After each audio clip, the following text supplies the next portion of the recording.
Williams, selling the family home. Yes. Thank you. Thank you. Thank you all for having me. I appreciate being here, and thanks to Molly for setting it all up and inviting me to come to visit your group.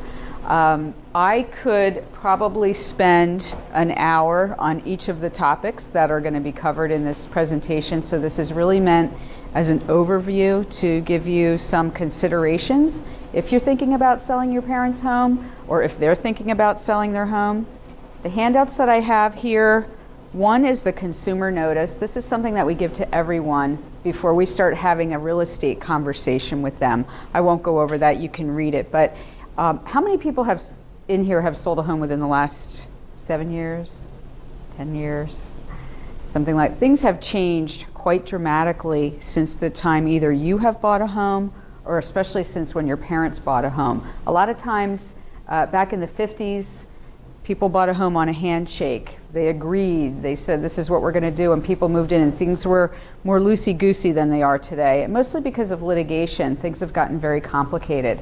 So we give the consumer notice, and the other handout that I have here is the seller's disclosure. And this is a very important document that lawyers and the Real Estate Commission take very seriously. Has to be filled out by everyone, and I'm gonna go over that in a little bit. And then of course I have the Preparing Your Home for Sale, which is an abbreviated version of my listing presentation that I use when I go out on an appointment. So I'm gonna start here and just go over, once I figure out how to use this. These are the 4 areas that I'm going to cover today.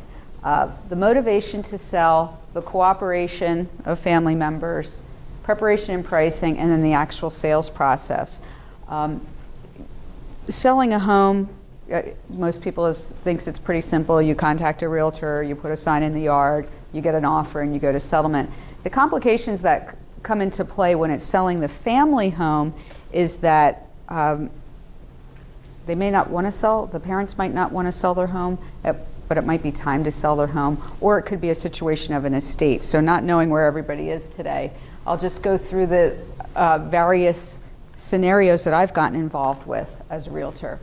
So the parent is aging and their health care costs are going up. They need caregivers at home.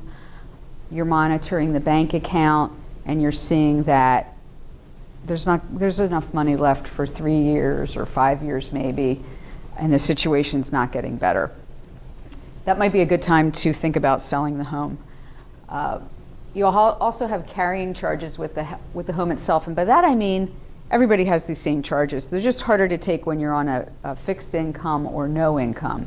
So you have your real estate taxes, you have the upkeep of the property, you have the utilities, and again I say caregivers. Anybody that's coming, most of the time things that you used to do yourself, you're now paying somebody to do, and you don't have the income to do it. Another question is, where are they going? The market that we're in right now is a really hot market in real estate. So the conversation that I have with people is, do you know where you're going? If I put your house on the market today, almost in Westchester, in Media, in Garnet Valley, you're gonna get swarmed with buyers because there's not that much inventory. So people they find themselves in a situation where their house is under contract and now they don't know where they're going. The rental market is also very tight.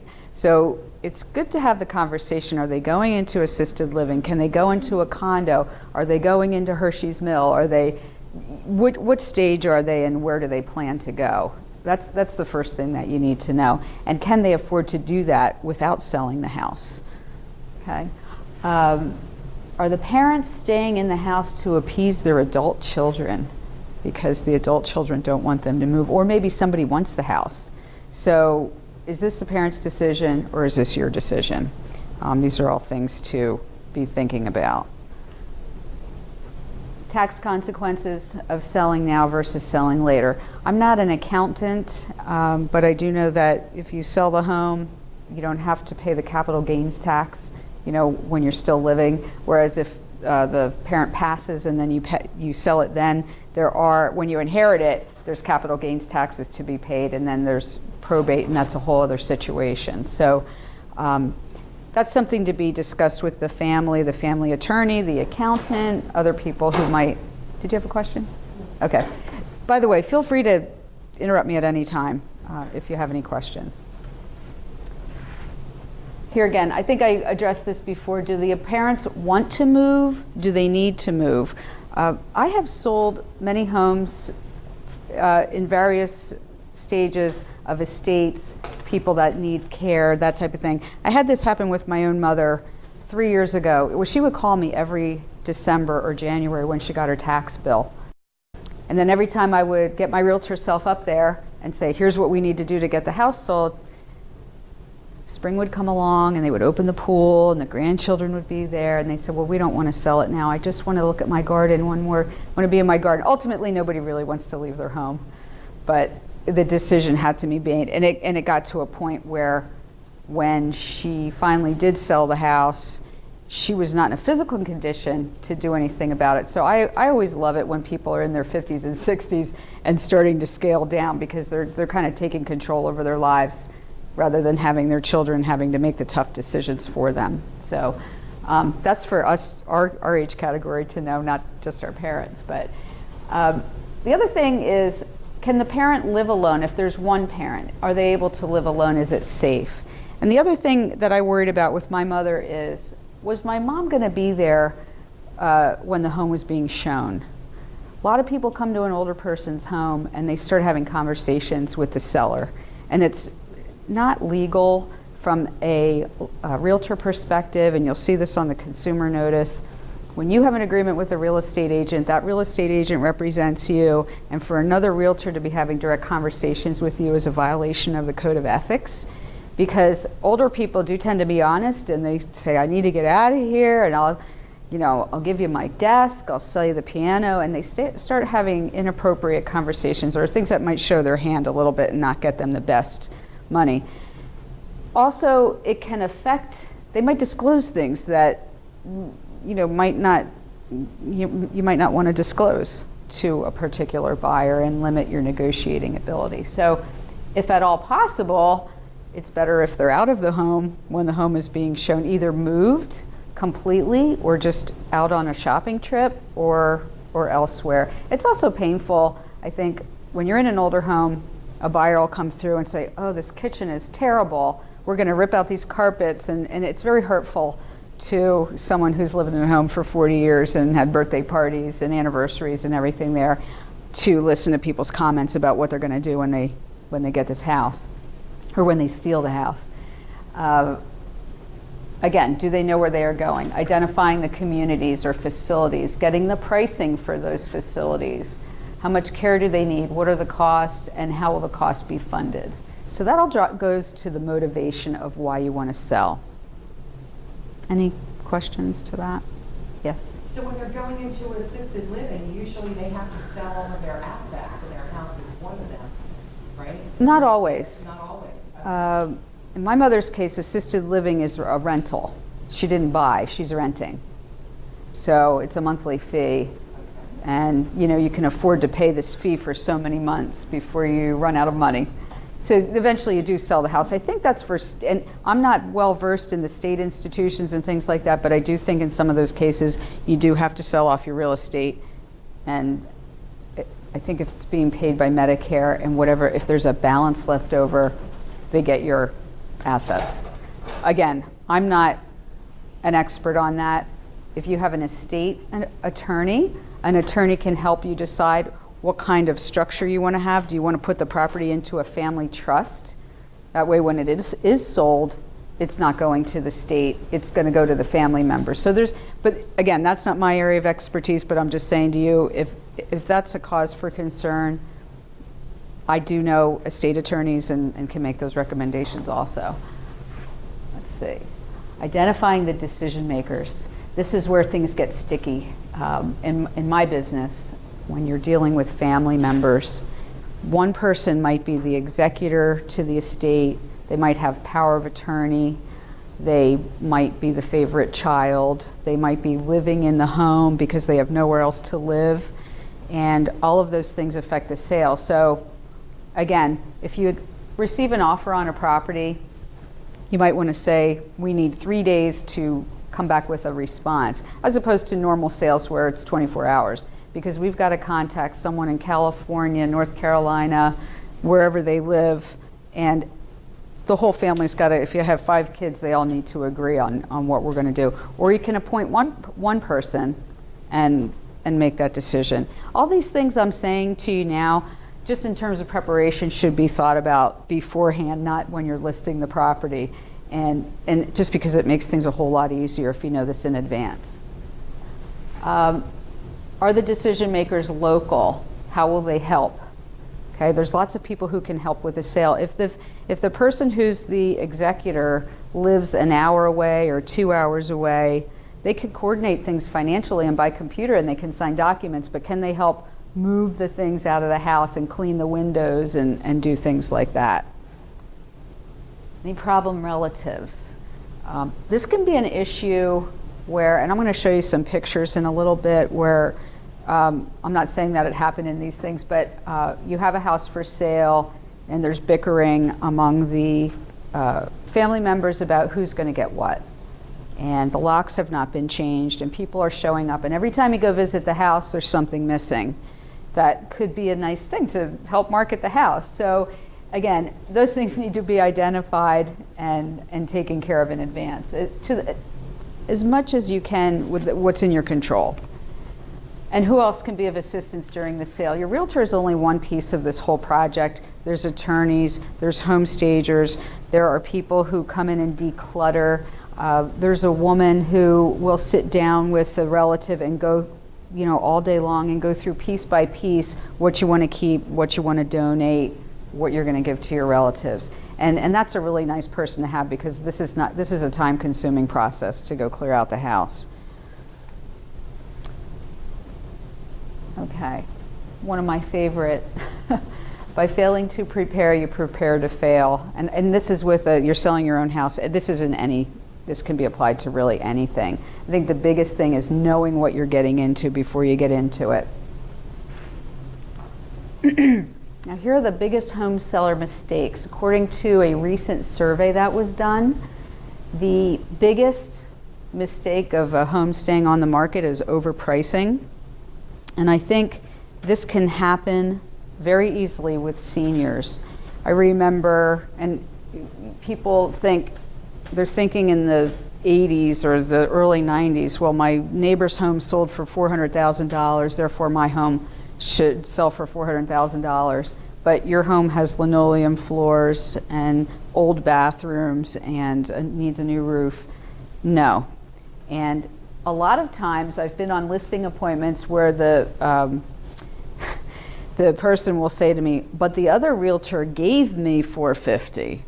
And I say, well, are they buying the house? Did they give? They're not giving you. We're giving you price ranges when we're coming out there. The seller sets the price of the house, and the buyer's market will either agree with your price or they won't agree with your price. And you'll know that through your showing feedback.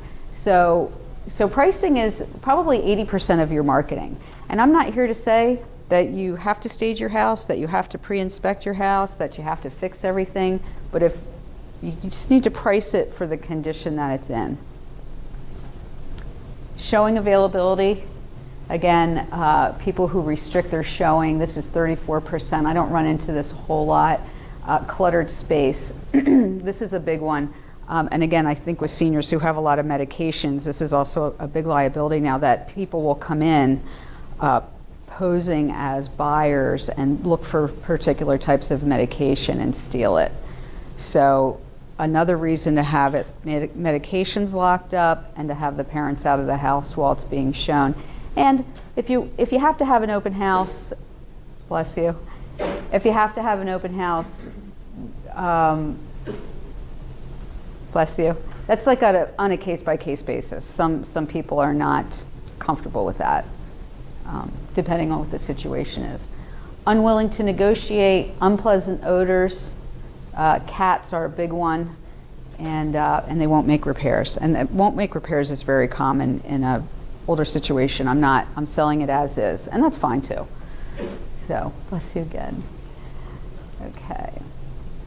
Oops, I did the laser. Okay, so moving into getting your home ready for sale, to get your home sold for the most money in the least amount of time, it needs to be priced in the market. And I'm going to show you in my handout here, I've got several graphs, and it's demonstrated in many different ways, and that's not meant to scare people, but it's something that we learn time and time again when we're showing homes and when we're listing homes. Buyers really, realtors, I should say, I'll back up and I'll say, realtors don't tell people what homes they're going to show them to anymore because everybody's online.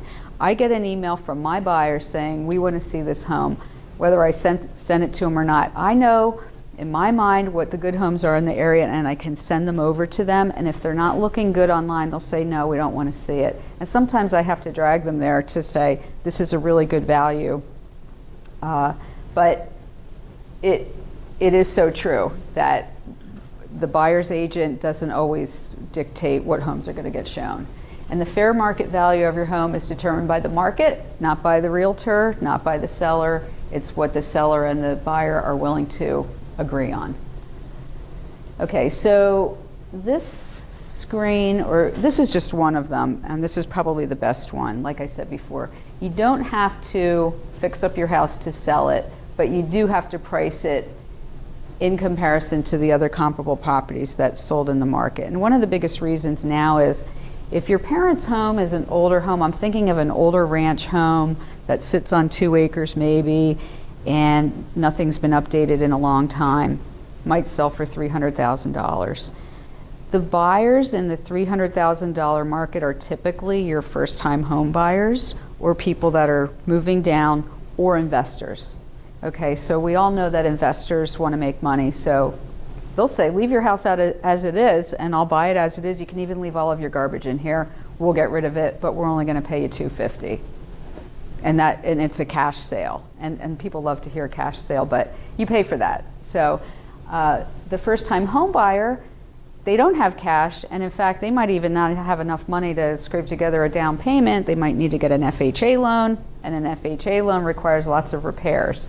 So while you might have an emotional buyer who might pay more money, you'll get caught up in the appraisal process and the market value. So that's if it's priced properly, it'll sell and it will also appraise. Again, I would decide, if I was in the situation again, I would decide in advance whether the home will be sold as is or will you update it. You could also have the home pre-inspected. Is anybody in here working with a parent that is a parent out of state or out of the area where you can't be local? This is good to know either way, but if you have your home pre-inspected, the one thing, what happens when you get into a transaction is things happen very quickly. So you put your house on the market, you get, it's not unusual to have 30 showings over the weekend and have an offer by Monday or Tuesday. Right, Molly's shaking her head, she knows this is true. So once you accept that offer, within the next 2 weeks, you're going to have inspections, the buyer's going to do mortgage application, and if they find problems during that inspection period, they're going to need to be agreed to what you're going to do about them within that inspection period. That's not the time to be calling the plumber and the electrician and getting quotes, because a lot of contractors these days don't even want to come out and give quotes because they know they're not going to get paid. They're not going to get the job. So the more you know in advance about the property, the better off you are. So if your electrical service is not up to current code, or there's double taps on the breakers or things like that that need to be fixed, you need to know what that's going to cost, or you should know. Because if you don't know, then the buyer will say, well, our electrician said it's going to cost $500. You can just give us a $500 credit, okay? And if you do it up front, it might cost $200. So there's always basic, good to know things. The unknowns tend to be the most expensive things. Septic systems. If the property hasn't had a new septic system in 30 years, chances are it might need some repair or replacement. They can vary anywhere from $15,000 to $30,000. An inspection, and again, a home being sold that has 1 or 2 people living in it, and if 4 or 5 people are going to be moving into it, a septic inspector will usually recommend a full inspection because you're going to be changing the system and the capacity. So That is an expensive fix. How is your well pressure? How is the well itself? Are there any buried oil tanks? Those are things that we're not going to know about just by walking through the house. Like even if you grew up here, you're not going to know the condition of these things. What you do know, you have a leaky faucet in the bedroom, there's peeling paint, there's pet stains, you might want to upgrade the carpet. Those are all things that you can see. And I did mention the seller's disclosure. This is 9 pages long. This is typically not something that a senior citizen can read and understand by themselves because it's really, I even have to go like this to read it. You can sit with them, the realtor can go through. If the realtor does know anything about the property, they're required to disclose it. There's an exception. If you want to take a look, I believe it's on page 8 here.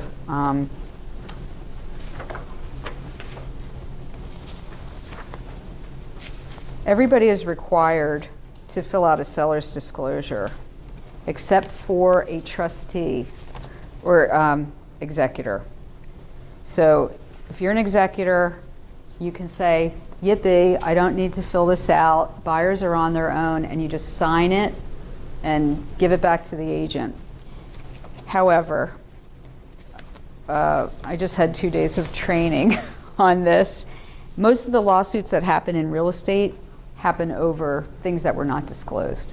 So even if you don't have to do it, I would always recommend telling the buyer as much as you know. And that's why a home inspection is good too. You might not want to tell everybody that you have a wet basement because you think that it will scare away buyers, but it's better to be upfront about it and deal with it right away. That way you're attracting the right buyers than having somebody come to you 2 months after the sale saying, you never said that there was water in the basement and it just flooded, and now what are you going to do about it? So this is a great document, and every question needs to be answered in its entirety. So seller's disclosure. Let's see. Yes? Sure. When you have a house inspection, and let's say the inspection did not include something that was later an issue, and the new homeowner is looking to get some sort of satisfaction, right? Would they go after the inspector? Yeah, depending on what it is. I mean, we just had an inspector in our office yesterday talked about just that. It usually is. The home inspector inspected my house, and he never said anything about, the loose shingles and now we need a new roof, or he never told us that the air conditioner broke, or things like that. If it wasn't on the inspection report. So they're really held accountable. They are. As opposed to up in Canada where they're not. Yes, everybody's held accountable. Everybody in the chain of command will be sued, including the realtor usually, because we have insurance for these things, and usually the homeowner's long gone. I mean, everybody's kind of dragged into it. So that's why our preventative maintenance is you have to have the tough conversations, and the buyer's agent will get dragged into it too, because maybe they didn't tell the buyer to look at something. So there's a lot of parties involved in the sale. Yes? How many people or how many homeowners are now doing that pre-inspection, the seller, not the buyer? I don't see a lot. Okay. I mean, it's become more popular, but I don't see a whole lot of them. And how do you find a good home inspector? Does the realtor recommend? Yes. Yeah. I mean, in my case, I work with a handful of people that, my customers have said, I really like this guy. He's no nonsense. I don't want to get one. I had a home inspection from a buyer last year, and my seller was infuriated and the deal fell apart because this guy just picked apart the whole house, and then we were obligated to share that inspection report with the next buyer. And it wasn't, they weren't happy about it. But again, if we didn't share it, then we would be I mean, we had some counterclaims and said, well, this isn't right. We had all the experts come in, but still, once you have that document, you're kind of on the hook for giving it to the next person.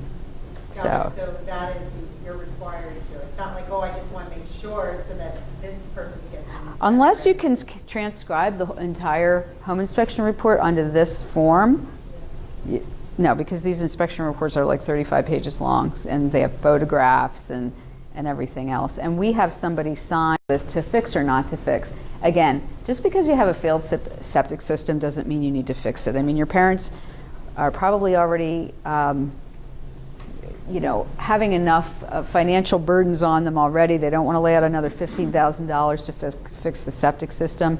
You can disclose to the buyer that it's not working, and we can provide a credit at settlement, or just take it off the purchase price of the house. It's not a, well, if the mortgage company finds out that it's not working, it is a problem. A lot of times the mortgage companies don't find out that it's not working. If it's a cash deal, it doesn't matter. And that's why cash is such a good offer. I think I repeated myself here, just I'm sounding like my broker. Disclose. Can you go a little bit over why cash is such a good deal? Well, it's good in the instance of this kind of situation where you have no money to fix anything. And the cash buyer can come in and say, I can settle in 20 days, bring my cash, and you'll be done. Builders do that. And like I said, when my mom sold her house, and this, I did have a crazy situation because my brother was living there and he wasn't moving his stuff out, and I was here and saying, hey, look, we had these really nice buyers that gave us 3 months to settle so we could get all of our stuff out. And when did we move our stuff out? The last week before settlement. The timing thing. Usually you can get the deal done quicker. With cash. With cash. Otherwise you need to go through all these other, like, Oh, mortgage, right, whatever that- right. Like with the mortgage, again, like I said, the cash buyer is the builder. You don't have to care what shape the house is in. They can buy it as is, and they can handle a lot of problems for you, like getting rid of your stuff and your junk. The first-time home buyer that needs to get the mortgage, peeling paint can be an issue with an FHA mortgage. So when and that's an appraisal issue, not a home inspection. So you could have gotten flying colors on your home inspection, and then when the appraiser comes, they're going to say, you need to fix the peeling paint on the garage. It doesn't matter where the peeling paint is, quite frankly. It could be on a banister or a garage or anywhere. They don't like peeling paint or whatever other requirements that the FHA has. So, What percentage of deals are lost that people are not properly qualified for? You know, because they may lose the mortgage. that's a good question, but I don't know the answer to that percentage. Yeah, I'd have to, and it would depend by area too, because I mean, I see this every day. Like when I get my hot sheet, it'll say, oh, 123 Main Street is under contract. And a couple days later, it might say, oh, 123 Main Street is back on the market. So and it could fail for a number of reasons. It could be 5%, 40%? I'd be guessing if I had to say, because deals fall apart for so many different reasons. And to know that it fell apart because of financing, you'd have to be familiar with the deal, and we're all kind of held confidential to, why something fell apart, unless your client said you can tell. Again, if you're not going to fix the home or know how much it costs, or if you're not going to fix it, know how much it costs. So you're going to put your home on the market and you know that these 5 things are not working, and you've already gotten quotes from contractors and you know how much they're going to cost. You can have that in your head. You don't have to give the cost to the buyer. You can disclose that the things are not working, but when you get into the negotiation time, you've probably priced it right, and you're making the decisions on your terms, not on their terms. So it's best to do this when you're not under pressure. And again, here now, staging is a whole other topic that I could spend a whole hour on. This is just taking your preparing your home to one extra level. Again, I go back to the younger buyer. You're going to get more money probably from a first-time home buyer than you will from a builder. So you want to engage their emotion when you're listing your home. So you look at other homes that have sold in your area, and you see, did they have granite countertops? Did they have current paint? Did they have new carpeting? The agent can give you a comparative market analysis and say, well, if you do this, your home will probably attract another, a higher level of a buyer. You want to staging will help you maximize your attributes and minimize your flaws, and also help define your space. And you can also weigh the investment versus the payoff. I don't recommend, I just went through a house yesterday, and the people asked me if they should put in a new kitchen. It was like a $255,000 house. I mean, a kitchen could be 10 or 15 or $20,000. I'm like, don't waste your money, because in that price range, you're not going to get it back. Make it look as best as you can for the money that you have. And call the realtor, and this is not a plug for realtors, but if you're going to use a realtor, call them before your relatives come and clear out the house. So wouldn't it have been nice to have a mirror on the wall or just something to help bring this to life a little bit more. Here's another one. What a beautiful room this is, but it has so much furniture in. This room has wide plank hardwood floors, beautiful windows, a beautiful view, and it just had so much furniture in it. And had I staged this room, which they didn't agree to, I would have kind of brought the rug down a little bit to expose the floors, remove the desk, and just make a little conversation pit. And this was just such a cool place, but you really don't get the feel of the potential of this room. And a lot of people will just skip over this picture in the photos when it's online, wherever they're looking at it.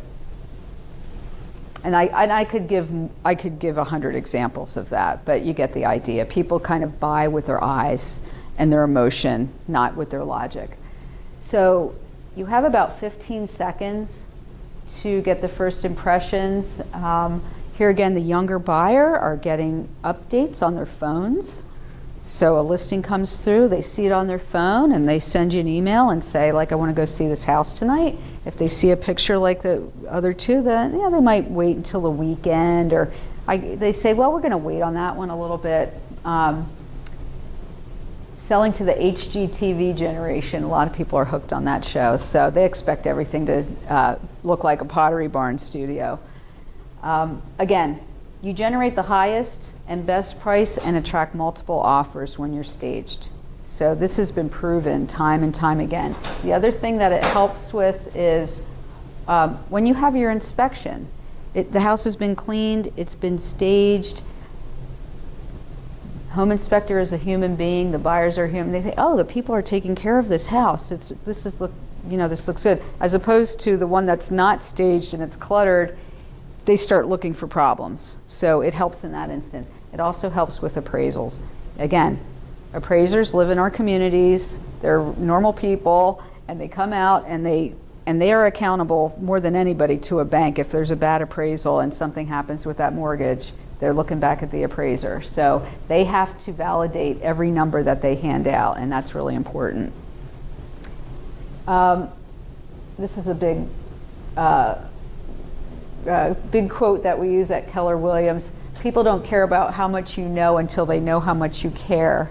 So hiring the right realtor or hiring the right attorney or hiring the right stager, you just want somebody who cares. And if your parent is involved with the decision, I've been in instances where people kind of ignore the parent and then they talk to the child. Where my mother was very involved in her sale, and she couldn't write very well, but she has it in her mind, and she'll say yes or no, and I have gotten deals because I've talked to the parent and they were ignored by somebody else. So it is very important to also go by your gut. So some people say to me, I don't know what questions to ask.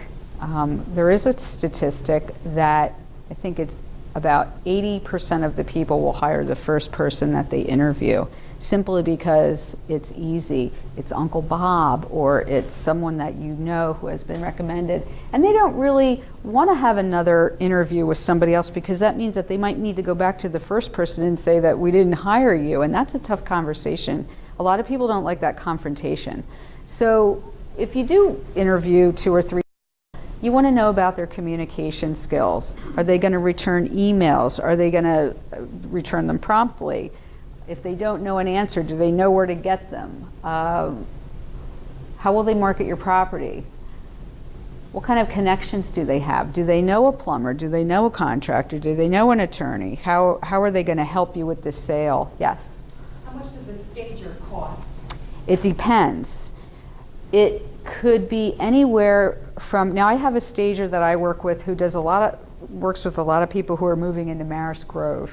So she will take her accessories and update the person's house rather than rent furniture.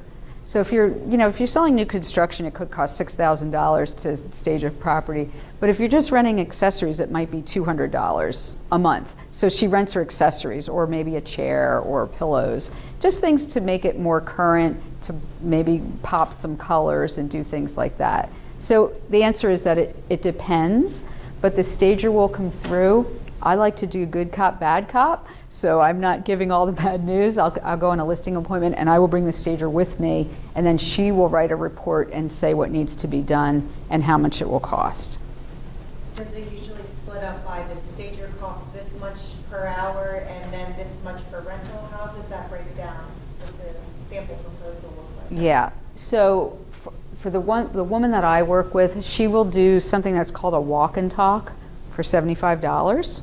So if you have some creative relatives that want to do it themselves, but they just need some guidance, she'll come through the house and write a report for $75 and say, you need some photos here, you need some red pillows here, this is what I would.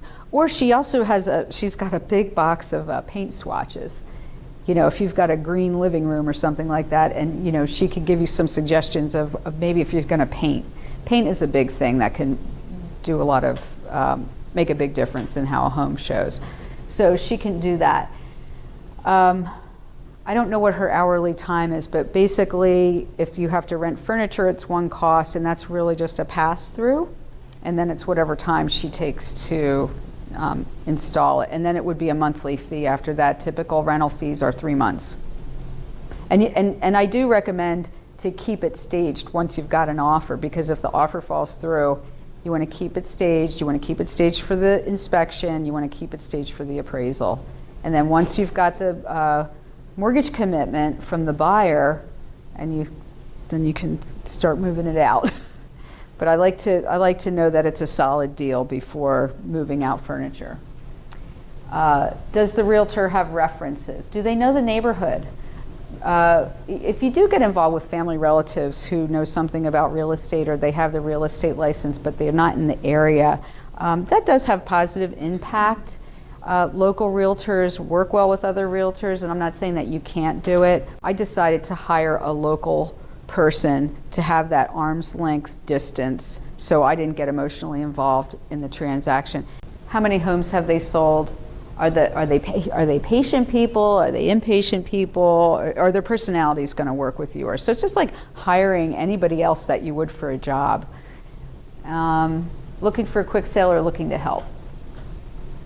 So after you've decided on somebody, the sales process will look something like this. So you contact the attorney, or you contact the realtor. They will come for a pre-listing walkthrough, make the recommendations, and do a comparative market analysis. And I do think that this flow chart is in this handout that I gave you. You will get put it on the MLS. Again, it's up to the seller if there's going to be a sign in the yard. It's not automatic. You don't have to have that. Some older people don't want all of the neighbors knowing that they're selling their home, and they just want it to be on the MLS, and so that's where you're going to attract your motivated buyers. So you can do that, or you cannot do it. Then the showings will start. Again, I have recommendations about showings and having notice for older people, maybe overnight notice or something like that, just so they can plan their day the next day. But what's the average notice for this area that people kind of put out there? I would say the day before. Okay, so it is the lengthier, okay. Yeah, well, I'm supposed to be showing homes tomorrow morning, and I haven't scheduled the appointments yet. So, I'll go back online and I'll just, it's all electronic now, and I'll go. And a lot of people are pretty flexible, especially if it's during the day, because they're working and they're not home and they don't care. But again, the older people, they have different hours and doctor's appointments and different things like that. And if you need to get the house prepared. If you have pets, you have to have them locked up or something. You should. If they're vicious, or if you're worried that somebody might let the cat out. Again, the showing instructions would probably say, there's a cat on the property, please don't let them out. But if you if they're the kind that run, and you want to be careful that they don't run out on their own, then that's something that you would want to consider. Once you have your showings, most people in our MLS have what's called electronic feedback. So as soon as you show a property, I get an email from the agent that says, what did you and your customer think of the property? And we rate it. And we can make comments that house smelled, or we didn't like that it was backing up to 202, or whatever the comment might be. And then that feedback go back directly to the seller. It could go back to maybe not mom and dad, because that might be hard information to hear, maybe the person who's handling it. And that'll give you a good idea if you're on the mark with your pricing and an indication. I mean, your showings are going to be your best indication of did you do a good job pricing your property and making it ready for sale. Then you have offers. You evaluate your offers. You might get more than one, and you can evaluate them and accept them. Once you have acceptance, then you have inspections. Then you negotiate the inspections. So everything in this agreement is a negotiation. Nothing is set in stone. Once you're all settled on that, the title company for the buyer will do a title search to make sure that there's no liens. I know a lot of, I can't always assume that a parent has a house that's paid off because maybe they took out a home equity loan to pay for their care. So that will need to be satisfied at settlement. Tax certifications, are they up to date on all their tax bills? If your township requires it, there will also be a use and occupancy inspection. So that comes